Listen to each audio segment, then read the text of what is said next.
Beautiful music, bringing us to exactly 21 minutes after 9 a.m. Time for us to check out what's happening, moments in current affairs. Welcome to the Moment of Truth. If you have just joined us, you're just in time to find out what's happening in this, I don't know, is it a crazy world? It's a busy one, that's for sure. It's a world full of lively people and even more eventful situations that happen. We had D'Angelo cruising together. Before that, Bobby Womack, Nobody Wants You When You're Down and Out.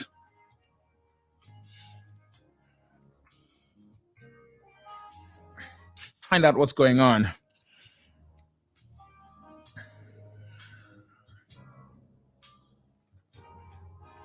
So, Peter Becker is seeking a declaratory relief that the minister's decision to discharge him as a board member was unlawful and unconstitutional, and wants an order reviewing and setting aside the decision. Peter Becker, formerly a member of the board of the National Nuclear Regulator, has served papers on the Minister of Mineral Resources and Energy and the Nuclear Regulator and the chairman of that board or the body to challenge his dismissal this year. Becker is seeking declaratory relief that the minister's decision to discharge him was unlawful and unconstitutional, and wants an order reviewing and resetting or setting aside this decision. The role of the regulator is not to protect the interests of Koeberg or nuclear power, but to ensure that the nuclear activities are conducted safely in South Africa, ultimately in the interest of the public. However, on the 25th of February, Mantashe fired Becker, arguing that he was guilty of misconduct and was conflicted. This was because Becker had, in his personal capacity and before his appointment, expressed critical and challenging views on the use of nuclear energy. The minister has fundamentally misunderstood those duties. His decision is vitiated by substantive and procedural ironicality and irrationality, errors of law, and fact unreasonableness, Becker responds in an affidavit. Moreover, Mantashe has signaled his intention to tender for new nuclear power proposals as soon as possible, possibly before the year is out. Now, Mantashe argued that the regulator is an independent regulator that does not promote or oppose nuclear activities in South Africa, and its primary concern is with the safe conduct of the nuclear activities in South Africa. However, as Becker counters, his diverse views on the board enhances its ability to regulate nuclear activities safely.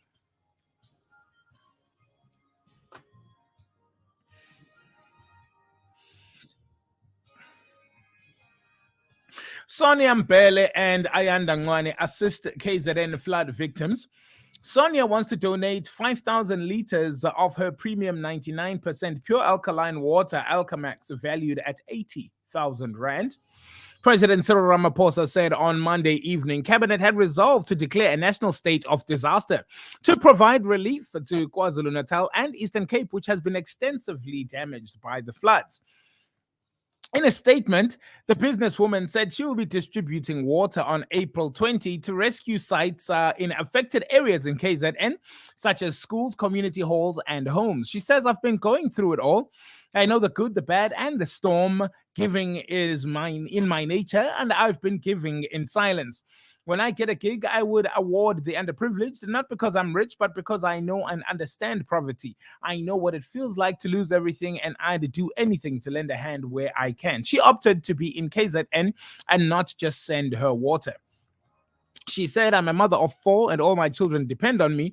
In our industry, there is no guarantee. There are good times and there are bad. I know both, and the bad is traumatic. I don't wish that situation on anyone. Hence, I feel the need to physically be in KZN. I don't want to send my water. I want to be there within and among the people. I know the pain, said Sonia Mbele. Tibo Touch and Zakes Bantwini, Nomcebo Zikote, DJ Tira, and others are also lending a hand to the flood victims and started a campaign called United Creatives of SA Relief.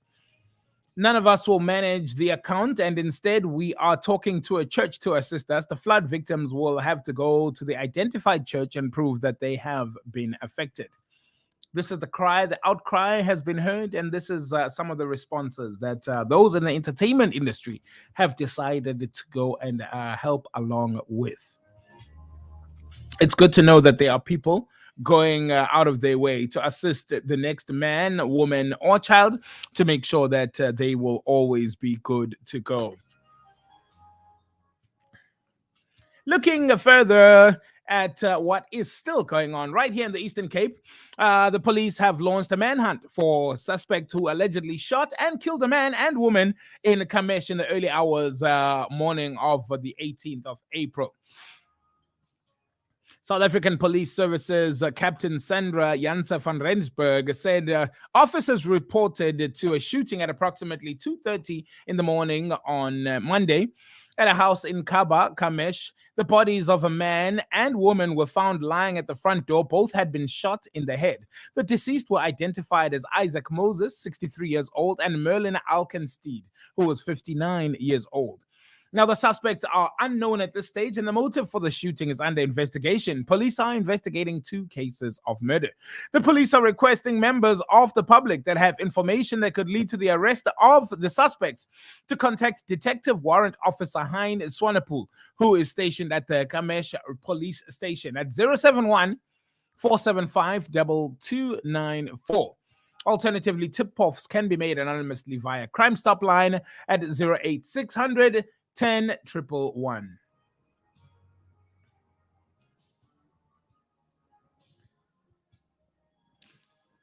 Almost 30 years into our democracy, and South Africa remains one of the most unequal countries in the world. The World Bank last year rated South Africa as having one of the highest persistent inequality rates in the world, with the consumption expenditure Gini coefficient of 0.63 in 2015. According to the World Bank, as much as 68% of the country was living below the upper middle income country poverty line 2 decades ago, falling to 56% between 2005 and 2010. This figure then moved slightly upwards to 57% in 2015 and was projected to have reached 60% in 2020. It is concerning that the highest level the people nominated to serve on company boards consistently seem to be selected from the same pool. It means those board members end up with significant industry clout, and are other directorships taken into account when they are appointed? And if so, the lens should also include a consideration of potential conflicts of interest and not just experience. Now, Pami Natasan, the chief executive of the Institute for Directors of South Africa, recently raised this question after numerous media reports about the luxurious mansion inhabited by previous chairperson of the National Lotteries Commission. As previously reported by Ground Up, the Daily Maverick, non-profit organizations that received lottery grants contributed millions of rands directly or indirectly to help pay for the lavish 27 million rand mansion of NLC boss Alfred Nevutanda. Interesting debate, and that one shall surely continue. It's 29 minutes after 9 a.m. A leading expert in South Africa fears that the current load shedding situation will get worse before it gets any better. UCT professor and energy policy specialist Anton Eberhardt has predicted that stage 6 load shedding is now a possibility in the next few days ahead.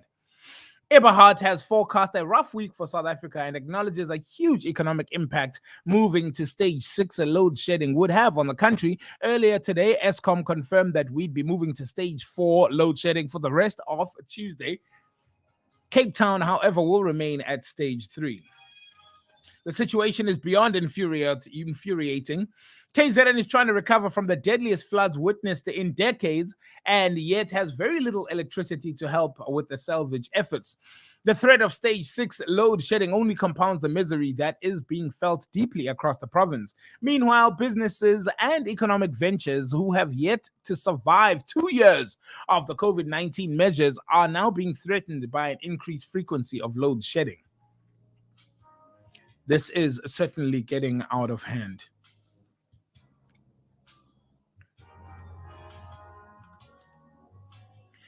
Nomsa, Mudau, and Ndlovu are expected to appear in the Kempton Park Magistrates Court on Wednesday. In an exclusive interview, Mudau's ex-husband, who had opened a case against the pair in 2018, said over the years He had gone from pillar to post trying to ensure that the case did not disappear or was withdrawn from there. A man is very relieved to see Nomia Rosemary Ndlovu and his ex-wife charged again. According to Justice Mudau, the two allegedly hatched a plan to see him murdered in his home, leaving his wife to cash in on the insurance policies. She was jailed last year after the court found she had a hand in the murder of 5 of her relatives. Ndlovu was nabbed after the hitmen she hired to kill her sister, Joyce, and Joyce's 5 children tipped off officers about the plot. Mudau's life was allegedly spared because the same hitman had also warned him. While his wife was arrested and charged alongside Ndlovu for conspiracy to commit murder, Mudau said that he lived in fear when the case was withdrawn.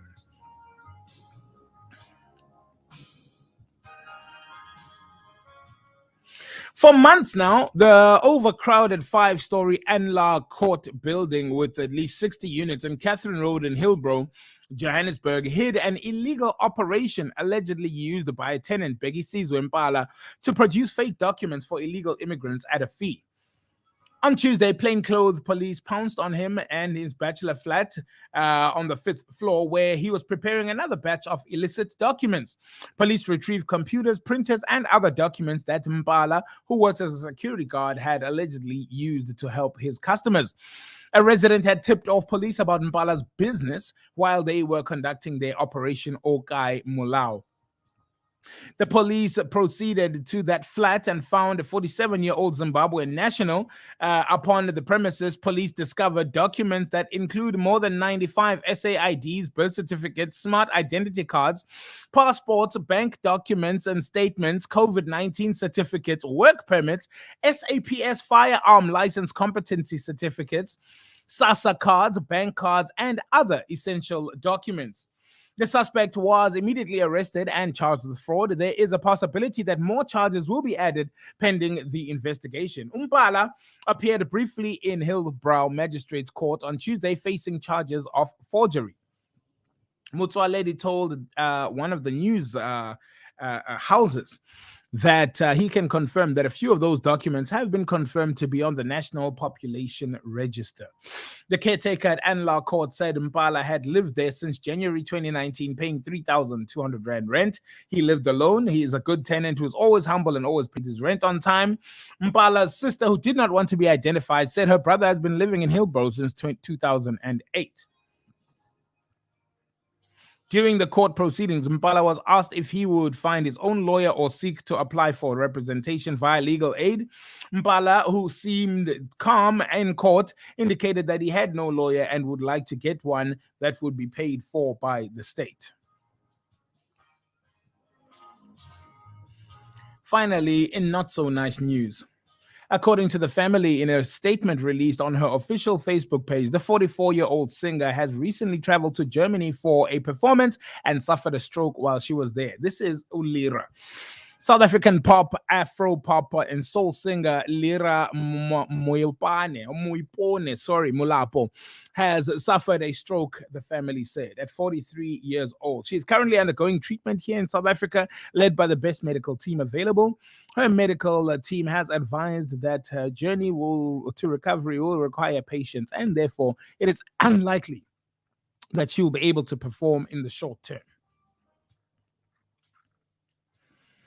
The family said the Something Inside So Wrong and multi-platinum selling singer was in good spirits and was surrounded by her family and close friends as she journeys towards a full recovery. We do hope Lira gets well soon. One of our great exports and one of our great artists who has certainly represented this nation in many a stage, on many an occasion, where we believe that she stood up and held the flag very, very high. In the comments section on our Facebook page, KD says, hey, tada, what's up, KD? Hope I see you soon. And everybody else out there watching, and thank you so much for making Moment of Truth your 9 to 12 destination. You could have been anywhere, but this is where you chose to be. For that, we will always be eternally grateful. On that note, let's get some lighting. Ladies and gentlemen, let's see what all the fuss is about. From the states of Africa, we've got you covered.